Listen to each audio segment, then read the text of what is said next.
चलो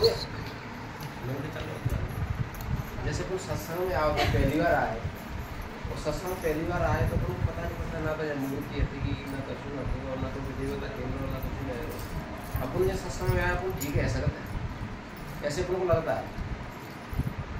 परमेश्वर कहता है कि मैंने तेरे मुंह में क्या दिया वचन, जो कोई अपने जीव को काम में लाना जानता है वह उसका फल भोगता है। काम अच्छी चीज़ें के लिए लाओगे तो तुम्हारा जीवन अच्छे फल आएगा और बुरे चीज़ें के लिए अपने जीवन इस्तेमाल करोगे तो बुरा भी फल आएगा। क्योंकि अगर तुम खेत को तैयार करके छोड़ दो और तुम वहाँ बढ़िया बीज डालोगे तो बढ़िया फसल आएगी और तुम बीज उसके अंदर नहीं डालोगे तो ऊँट कटा रहे तो ऑटोमेटिकली जब उपज आएगा। उसी तरीके से जब अपन अपने ये शरीर है अपन कहा था कि स्कूल में क्या भी कहा जाता किताब आती है नहीं मास्टर के पास नहीं जाए तब तक वो ज्ञान जो किताब में रखा हुआ है उसको पर्दे नहीं खुलेंगे। वो जो ज्ञान किताब में है वो अपन सीख ही ना सकते बगैर मास्टर के। उसी तरीके से अरे बच्चा अबे कभी उम्र है अबे तो मैं 20 साल को 25 साल को 15 साल को जब है जान बूढ़े तब राम राम कर ले काट पटक लेंगे। परमेश्वर कहता है आज तुम्हारे पास 1 रुपया कर जाए आज अपन कर रहा है खा रहे हैं कमा रहे तब तो पटाए ना पा रहे 1 रुपया कर जाए। बुढ़ापे में जाके अपने हाथ पाँव बंद रह जाएंगे आँखें काम देना बंद हो जाएंगे जवान से कुछ बोल नहीं पाएंगे काम कुछ कर नहीं पाएंगे। जब 10 रुपये का कर जाओ हो जाएगा क्या अपन उसे पटा सकते। उसी तरीके से कह रहा है परमेश्वर आज तुम पाप की गड्डी थोड़ी बात तुम हटा ना पा रहे हैं और जब तुम बूढ़े रह जाओगे और पाप कर करके रख ले जाओगे बुढ़ापे में जाके नहीं है जाए 60 साल तक पाप काट पटक रहे। परमेश्वर कहता है जब जागे जाओ बताओ सवेरा मान लो तो कोई बात नहीं सवेरे को भूला हुआ शाम तक घर आ जाए उसे भूला हुआ नहीं कहते उसे भटका हुआ नहीं कहते। इसी वजह से सत्संग तो हर एक बेटा और बेटी की क्या है जरूरत है। धन्यवाद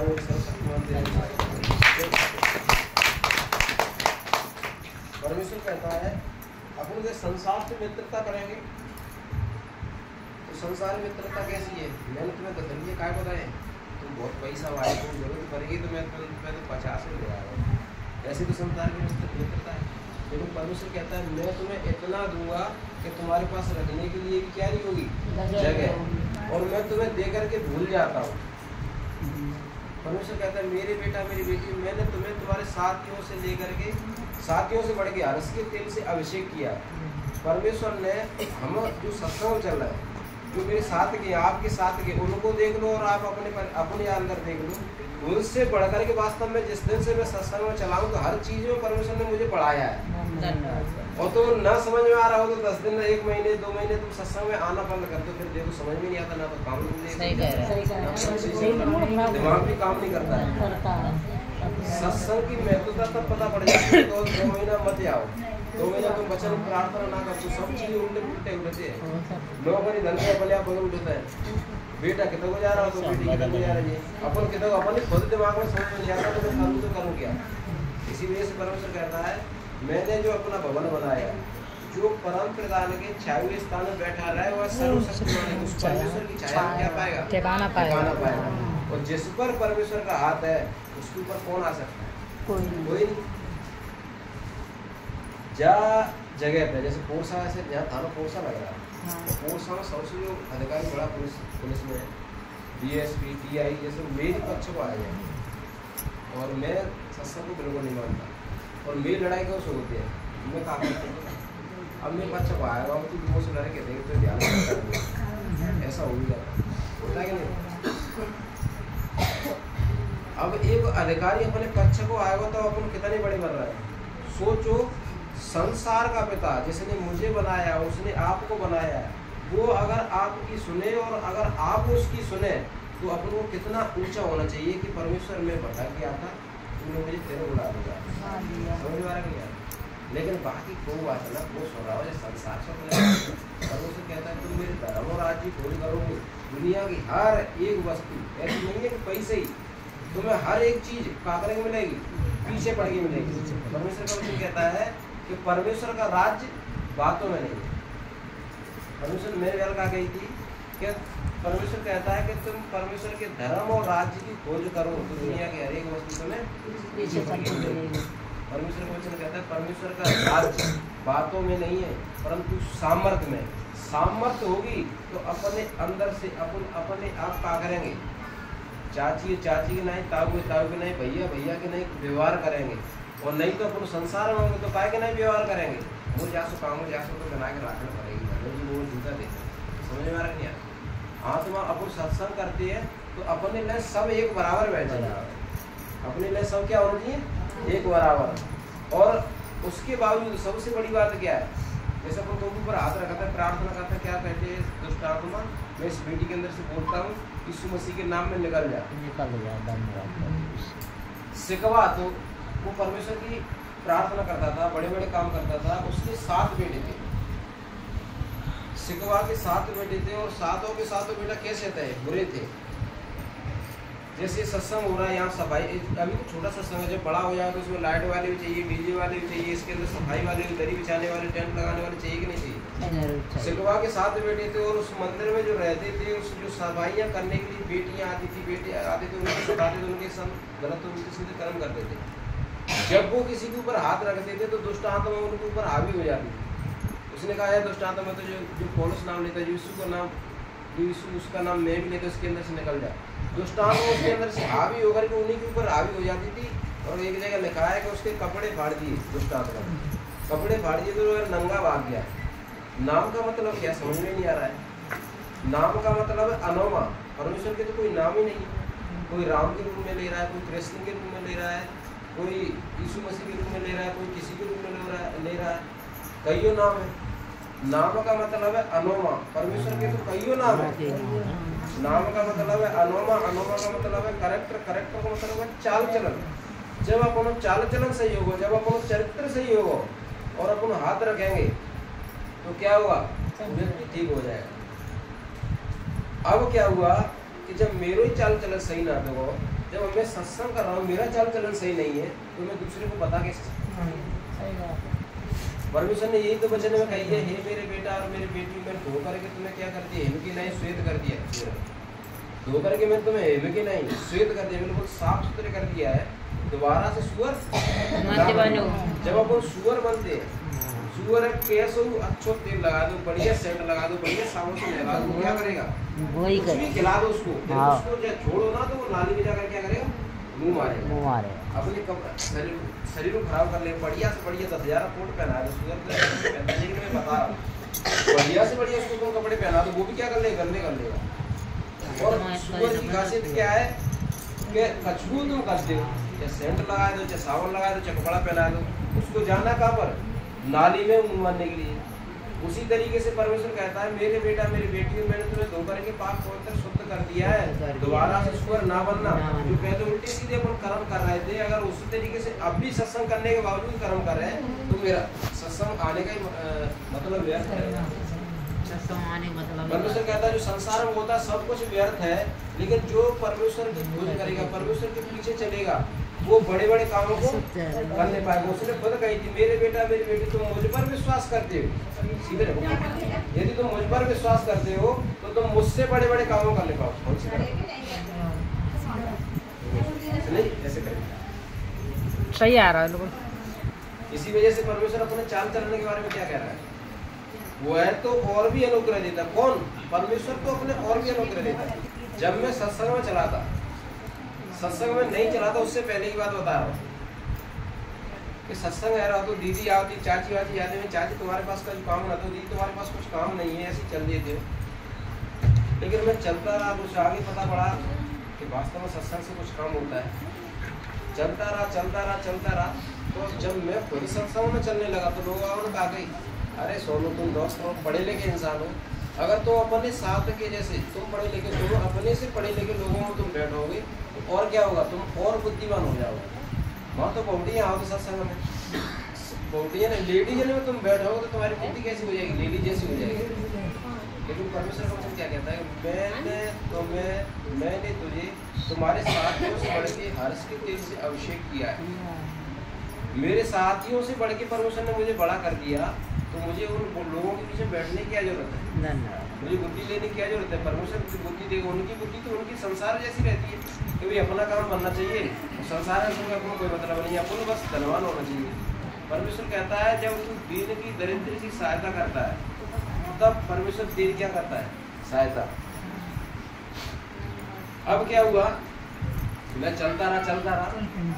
मैंने कही भाई तुम जन्मे कहाँ से हो? एक माँ से तो मैंने जन्म लिया है, और जिस बेटा और बेटी ने जन्म लिया कहाँ से लिया? माँ से ही जन्म लिया। अपन जहाँ झुंड है, अपनी जिन बेटियों को, बहनों को, भाइयों को कहता है छोड़ दो, कोई बात नहीं, अपना कुछ नहीं बिगड़ेगा। लेकिन मैंने जन्म तो माँ से लिया। मैंने भैया तुम कह रहे हो कोई सत्संग में तो जाते लेडीज ने बैठते, मैंने जन्म तो माँ से ही लिया किसी से। अपन अपने जन्मने वाले को छोड़ दो, क्या तुम बढ़ सकते हो? नहीं।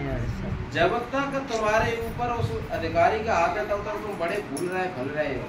वह अधिकारी चले जाते फिर क्या करेंगे? अब मेरे अधिकारी आओ, मैं तो बताते ऐसा होता है। जब जब परमेश्वर का हाथ तुम्हारे ऊपर, मेरे ऊपर रहेगा तब तक कोई ऊपर अपने ऊपर हावी नहीं होगा। जब जब परमेश्वर का हाथ अपने ऊपर सट जाता है तो कोई विपत्ति आ जाती है, कहीं दुख आ जाता है, कहीं कलेश आ जाता है। तो शैतान अपने मेन चीज कोई ऐसी होती है उसको छीन ले जाता है। समझ में आ रहा है कि नहीं आ रहा?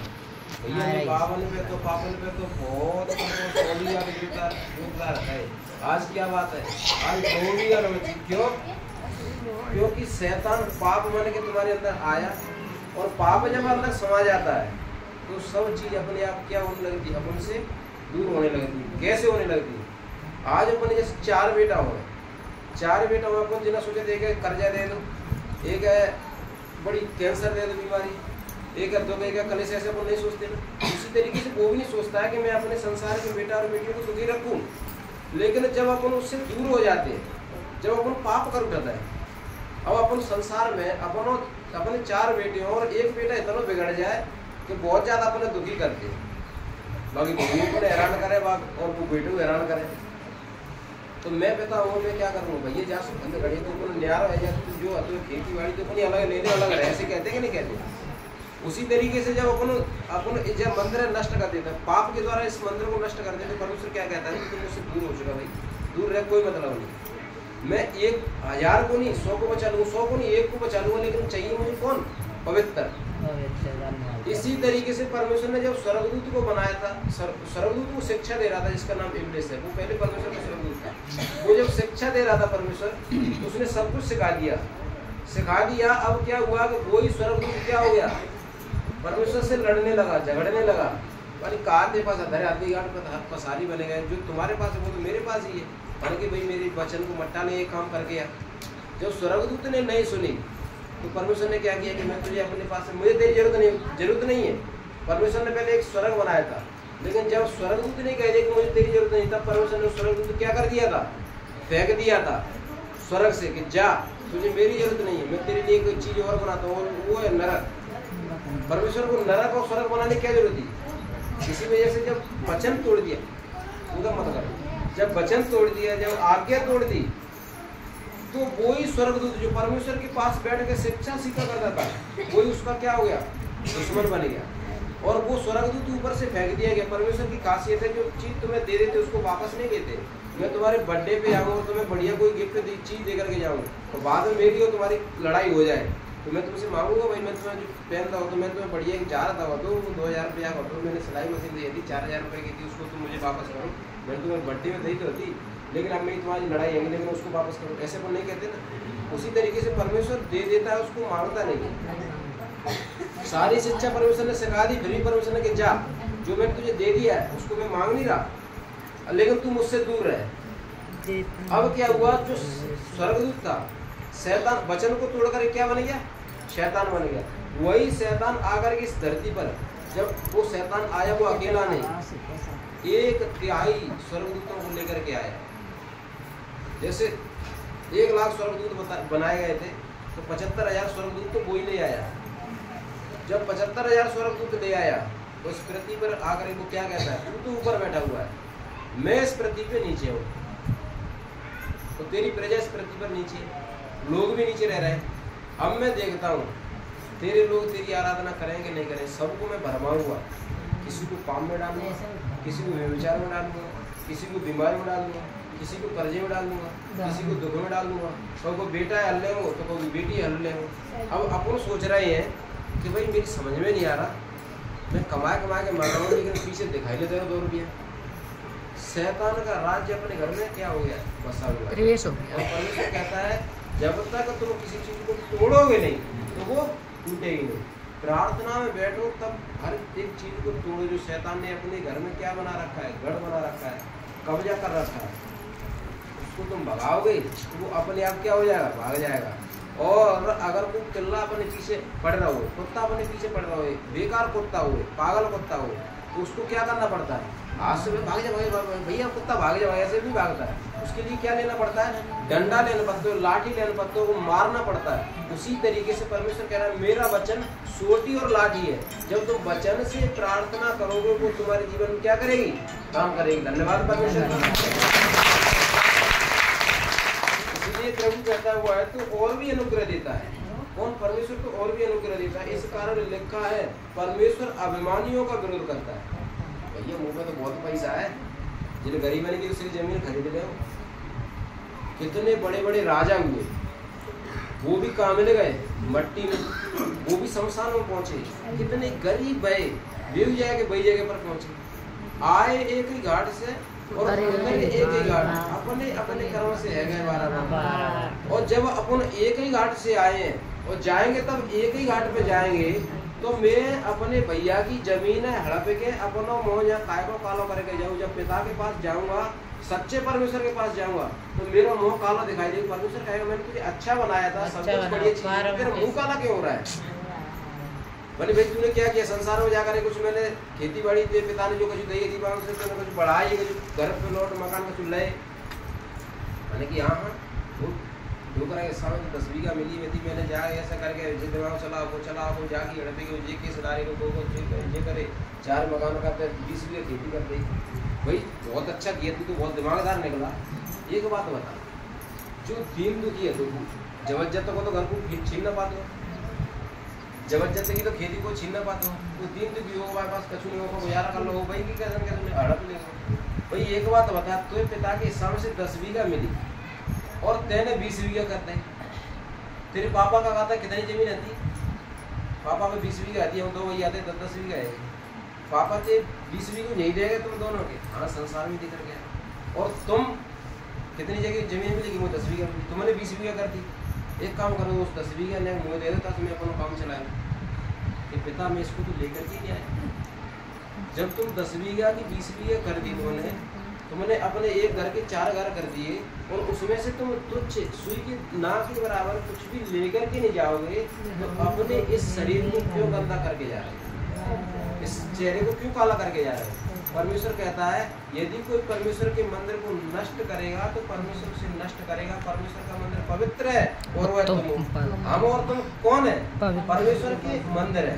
परमेश्वर ने सब चीज बना दी, पृथ्वी बन जाए बन गई, पशु पंछी पौधा जीव जंतु बन जाए बन गए, सब कुछ बना दिया था उसने। सब के बाद किसको बनाया था, मुझे आपको, हम सब बेटा और बेटी हो। किसको बनाया था, हम सब बेटा और बेटी।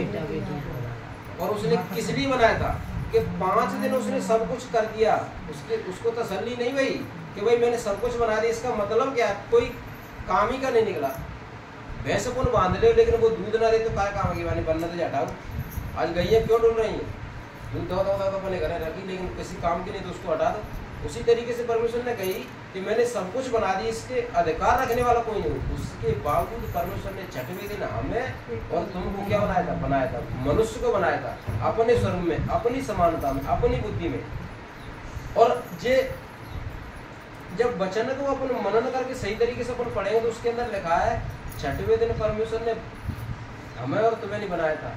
उस परमेश्वर ने रहने के लिए अपना घर बनाया था, अपना मंदिर बनाया था, अपना भवन बनाया था। और वे मंदिर कौन है, हम और तुम्हें। जो मैंने अभी वचन बताया था ना, यदि कोई परमेश्वर के मंदिर को नष्ट करेगा तो परमेश्वर उसे नष्ट करेगा। और परमेश्वर का मंदिर पवित्र है और वह तुम। मैं सत्संग में चल रहा हूँ, यदि कोई मुझे दुखी कर रहा है बेफालतू में, हम सब एक ये नहीं कि मैं ही, जो हम सत्संग करते हैं। परमेश्वर कहता है कि परमेश्वर के दास की खिलाफत करना करंट के तारे को छू सकते हैं। तो हम परमेश्वर के बेटा और बेटी, कोई मेरी खिलाफत कर सकता है, कोई मेरे खिलाफ बोल सकता है, कोई नहीं। जो बोलेगा वो उसको दंड मिलेगा अपने आप। परमेश्वर खुद कहता है बदला तुम नहीं मैं लूंगा। लेकिन जब हम और तुम बदला ले उठेंगे तो क्या होगा, लड़ाई झगड़े होंगे, विपत्ति कलेश आपस में होंगे। जब भी कोई दिक्कत आ रही है, परमेश्वर तू जान, इस लड़ाई झगड़े से तू हमें निकाल, परमेश्वर अपने आप उसको वो कर देगा। लेकिन उसके बावजूद एक चीज और है, यदि कोई इस मंदिर को नष्ट करेगा, परमेश्वर के घर को नष्ट करेगा, हम भी तो इसको नष्ट कर देते, व्यभिचार करके, चोरियां करके, उल्टे सीधे कर्म करके। जब हम अपने मंदिर बिगाड़ देते हैं तब हमें वो देखना पड़ता है, क्या करनी पड़ती है, विपत्ति खुद अपने ऊपर जब बीते देता हूँ, अपने पता है जो कुछ मैंने किया है वो मैं ही जानता हूँ, जो कुछ आपने किया उसे आप ही जानते हैं। लेकिन परमेश्वर कहता है यदि कोई परमेश्वर के मंदिर नष्ट करेगा तो बात आता है यहाँ परमेश्वर स्वयं नष्ट कर देते। फिर अपने तो आता हूँ परमेश्वर अब बचाओ, कैसे बचाए? परमेश्वर फिर भी कहता है जितने भाग करके परमेश्वर में आ जाते हैं उनने कोई सा भी गुनाह क्यों ना किया हो, उसके जैसे मुझे हमें घर का चीज लेके आने में तो बाद में दाम देना पड़ेगा, उसी तरीके से परमेश्वर ने पाप के लिए अब हमारे और तुम्हारे मूल्य को पहले ही अदा कर दिया है। मुझे तो सिर्फ परमेश्वर को क्या करने की जरूरत है, ग्रहण करने की जरूरत है। बस सबसे बड़ी बात यह है जब अपन परमेश्वर को अपने अंदर बसा लेंगे तो अपने पहुंच जाने की जरूरत नहीं रहेगी। चाचा चाचा की तरह, ताऊ की तरह, माँ की तरह अगर अपन आदर करेंगे, भाई भाइयों को, बहनों को, सब अपन उसी तरीके से आदर करेंगे तो क्या कर रहे हैं, मनुष्य का आदर नहीं कर रहे हैं, उस परमेश्वर का आदर कर रहे हैं। आज सबसे बड़ी बात क्या है कि जाने मेरे संग ऐसा कर दो, मैं जाके संग ऐसा नहीं करते तो न माने। हम क्या कर रहे हैं, इंसान से नहीं परमेश्वर से लड़ रहे हैं, क्योंकि परमेश्वर का मंदिर तो हर एक इंसान है, उसको समझ में आए या ना आए। धन्यवाद परमेश्वर। परमेश्वर अभिमानियों का क्या करता है, विरोध करता है, पर दीनों पर क्या करता है, अनुग्रह है। जब दीन बन के चलेंगे तो अपने आप परमेश्वर का अनुग्रह अपने ऊपर आएगा, अपने आप परमेश्वर की आशीष अपने ऊपर आएगी, अपने आप परमेश्वर की जो दी वाचा है वो अपने आप पूरी अपने ऊपर पूरी होने लगेगी। इसलिए परमेश्वर के अधीन हो जाओ। अरे यार सत्संग हो जाए, करेगा बंदा दे जाए, घूम आया दे जाए, भाई भाभी जब बीमार रहेगी बिल्कुल ऐसे हाथ रह गए थे, बिल्कुल जो लग रहा है कि महीना 2 महीना की मेहमान है, वो तो जी जाने वाली। तो वास्तव में किसी ने कही कि खंडरावन करवा दो, चलो भैया करवा देंगे। मैं गया था खुद पूछने के लिए, उन्होंने कही कि भाई तू तो बच्चा है, अपने पापा पूछ ले, तू यहाँ कहेगा। किसी भगत ने कही कि तू यहाँ कह गया और मैं तेरी कैसे सच मानूँ। मैं जिन्हें संग लेके आया जिनकी सच मान लो मैं कर दूंगा, इतनी तो मेरे पास है, ज़्यादा नहीं हो तो लाई बांट दो, लेकिन मैं खंडरावन कर दूंगा। नहीं कि अपने पापा पूछ ले। मैंने ऐसी ऐसी बातें, मेरे पापा तुमने कुछ बोला था क्या, खंडरावन बोली थी मैंने, ये ऐसे ऐसे कह रहा है, फिलहाल हम करवा देंगे। मुझे और हिम्मत मिल गई, खंडरावन करवा दिया, सब कुछ करवा दिया। भैया बालाजी ले गए, फलाने ठिकाने मंदिर में पे जो कुछ बता हो तो तुमने सगरने पे कुछ करा, सब कुछ मतलब इंतजाम करवा दिया। मैं और चाची लड़का भाभी लेते, एक जालों पकड़ते, एक बालों पकड़ते, दोनों उठा करके बस में डालते, फिर ग्वालियर उतारते, बड़े हॉस्पिटलों में दवाई दिलवाई, कुछ फर्क नहीं पड़ा। जब सत्संग में आने लगे तब मैंने कही, जब मैं सत्संग के बारे में जानता लेकिन फिर विरोध करता, मैंने कही चाची मंजू भाभी तुम सत्संग में रहते जा रहे हो, ये तो मरी धरी को मत जाए तो तुम पे केस लाई जा। सुनो, एक सत्संग में आई, मुझे नहीं पता परमेश्वर कैसे काम करता है। एक सत्संग में आई, 2 में आई, 3 में आई, धीरे धीरे करके अपने आप सही होने लगे, चलने लगे, फिरने लगे। जहाँ अपना जीवन बचाना मुश्किल लग रहा था, वहाँ कुछ दिनों के बाद उनके एक बेटा हुआ और आज सही चल रही है, फिर रही है, और तुम्हारे बीच में बैठी। परमेश्वर कहता है कि बीज बोने वाला बीज बोने के लिए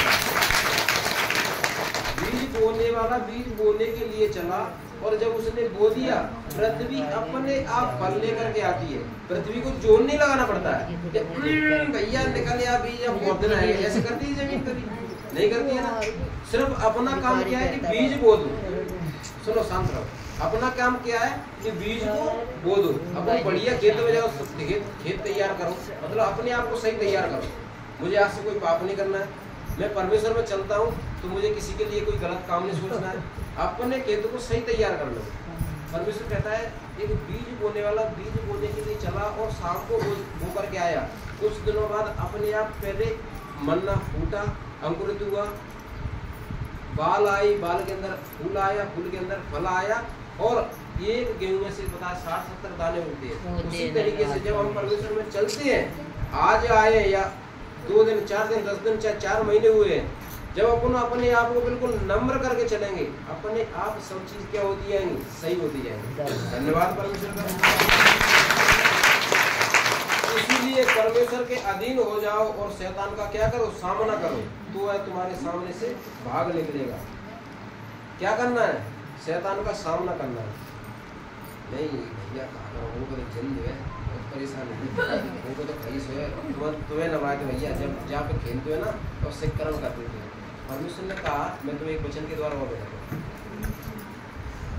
उसने उनसे कहा, उसने परमेश्वर ने, गुरु ने उन सब बेटा और बेटियों से कहा, मैं शैतान को बिजली के समान स्वर्ग से गिरा हुआ देख रहा था। जो मैंने स्वर्गदूत में बताया था उसी की मैं बात कर रहा हूँ। शैतान जब ऊपर से गिराया गया तो बिजली की नहीं, धरती पे गया।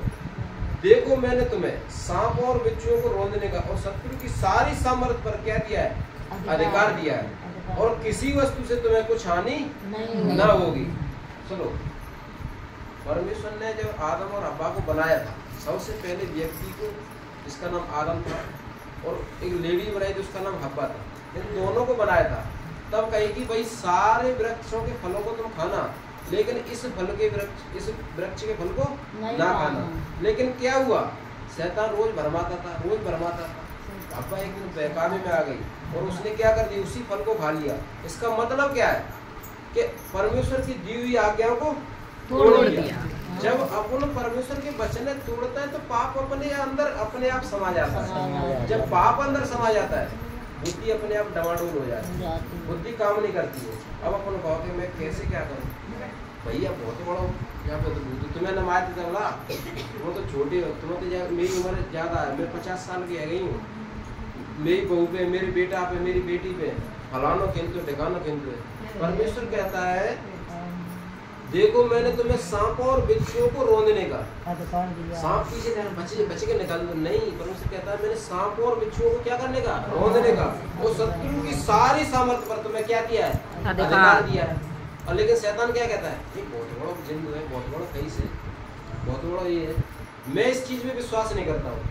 अगर अपने अंदर वचन है तो शैतान की ऐसी की तैसी। अगर अपने अंदर वचन नहीं है तो वो ही शैतान क्या करेगा, अपन को घेर लेगा, तो गौ के रूप में, तो गौ के रूप में, तो कर्जा के रूप में, तो बीमारी के रूप में। वे तो घोटू में दर्द है, घोटू में दर्द नहीं है। परमेश्वर ने जब इंसान को बनाया था, सबसे पहला व्यक्ति बनाया गया था, तो 1000 वर्ष 900 वर्ष ऐसे करके देखो। आज अपन हार्ट डलवा के लाए, दिल डलवा के लाए, किडनी डलवा के लाए, तो भाई कि हाँ 10 लाख लग जाए, 20 लाख लग जाए, लेकिन उसकी कोई गारंटी नहीं है कि चल जाए तो कितने दिन चल जाएगा। जब परमेश्वर ने हमें और तुम्हें बनाया था सबसे पहले, तो क्या हुआ, उसने 1000 वर्ष के लिए दिल, भाई तुम्हारा 1000 वर्ष काम करेगा। मोटरसाइकिल में पहिया डला लो, वो 4 साल 6 साल बाद भैया बदलवाना पड़ता है। दिल देखो 1000 वर्ष काम कर रहा है, हाथ हड्डी वगैरह जो उंगली पसली सब कुछ 1000 वर्ष काम कर रहे हैं, लेकिन धीरे धीरे करके 70-100 वर्ष कैसे रह गए, ये भी तो सोचो। परमेश्वर ने जब बनाया था तब 1000 वर्ष के लिए मनुष्य को बनाया था कि 1000 वर्ष 2000 वर्ष, कईयों कहते थे 5-5 हजार वर्ष जिन्हें बैठी तपस्या है गई। तपस्या करने वाला इंसान 5-5 हजार वर्ष बैठ रहा है, लेकिन आज इंसान क्या हो रहा है कि 70 साल में टपके जाते हैं, 100 साल में चले जाते हैं। पहले जब परमेश्वर ने हृदय को बनाया था, किडनी को बनाया था, फेफड़ों को बनाया था, पसली को, शरीर को, जो कुछ बनाया था, तो क्या किया था कि 1000 वर्ष चल रहा था, लेकिन आज 70 साल में नहीं चल पा रहे। 70 साल में 20 साल में ऐसा हो जाता है कि पतली पड़ गई, भाई हार्ट काम नहीं कर रहा है, किडनी काम नहीं कर रही है, दिमाग काम नहीं कर रहा है। ऐसा क्यों है, इसका कारण है परमेश्वर ने जब 1000 वर्ष का मनुष्य को बनाया था, और मनुष्य कुछ 1000 वर्ष तक, 800 वर्ष तक, 900 वर्ष तक चलते रहे, तो धीरे धीरे करके क्या हुई, उम्र कम हुई। कैसे कम हुई, जब जब अपन ने पाप किया तब तक उम्र क्या होती गई, कम होती गई। पहले 100 वर्ष बताते, अब आज के जमाने में बता रहे कि 100 है, 70 के लगभग रही है। जितना पाप बढ़ रहा है उतनी शैतान उम्र को क्या करता जा रहा है, कम करता जा रहा है। अपन पाप से दूर रहेंगे, परमेश्वर कहता है मैं तेरी पूरी आयु तक तू जीवित रहने पाएगा। कम से कम 100 है तो 100 को तो जी लो। 100 साल की उम्र मैं तुम्हें दे दूं, लेकिन उसके अंदर खांसी आ रही है, बीमारी आ रही है, विपत्ति आ रही है, फोटो से अपन खड़े नहीं पा रहे, लेटर बाथरूम करने के लिए परेशान है, तो अपना जीना भी बेकार, किसी काम का नहीं। वो विपत्ति क्यों आती है कि अपन ने जो परमेश्वर के मंदिर से, इस मंदिर से अपन ने जो पाप किया है, उसी वजह से धीरे करके उम्र क्या होती गई, कम होती गई। उसी वजह से धीरे करके क्या होते गए, विपत्ति दुख आते गए। जब अपन पाप से बचे रहेंगे, शैतान की तो औकात भी नहीं है कि तुम जीवन में प्रवेश कर सके। सबसे बड़ी बात यही है, यदि कोई परमेश्वर के मंदिर को नष्ट करेगा तो परमेश्वर उसे नष्ट करेगा। हम और तुम, ये परमेश्वर ने संसार में इसलिए भेजे हैं कि हम और परमेश्वर तुम्हें जान सकेगा हकीकत में तुम हो कौन, मैं हूँ कौन। परमेश्वर ने कहा कि मैंने तुम्हें कुछ काम करने के लिए नीचे भेजा है, जैसे तुम बचे हो उसी तरीके से तुम दूसरे को ही बचाओ। तुम्हें हर एक चीज पीछे पड़ के मिलेगी। मैं बचेगा हूँ, मुँह अकेले बचेगा, तुम्हें बासु कहो या शर्म लगे, ठीक हो या ना हो, नहीं। जितना आप फैलाएंगे, परमेश्वर कहता है उससे मैं तुझे भी इतना ऊंचा कर दूंगा, तुझे भी इतना बढ़ा दूंगा कि तू सूर्य के नहीं चमकने लगेगा। उसने ये कही थी कि उठ प्रकाशमान हो, क्योंकि तेरा प्रकाश आ गया है। मैं जगत की ज्योति हूँ, जो कोई मेरे पीछे चलेगा वो कभी अंधकार में नहीं जाएगा। परमेश्वर जब मुझे खुद जगत की ज्योति बना रहा है और ये कह रहा है कि तुम जगत की ज्योति हो, और मैं जगत की ज्योति कंसेप्ट समझ में ना आ रही, मेरे जीवन में तो बहुत बेबसी है, मेरे जीवन में तो बहुत दुख है। इसका मतलब मैं क्या कर रहा हूँ, कुछ न कुछ पाप कर रहा हूँ।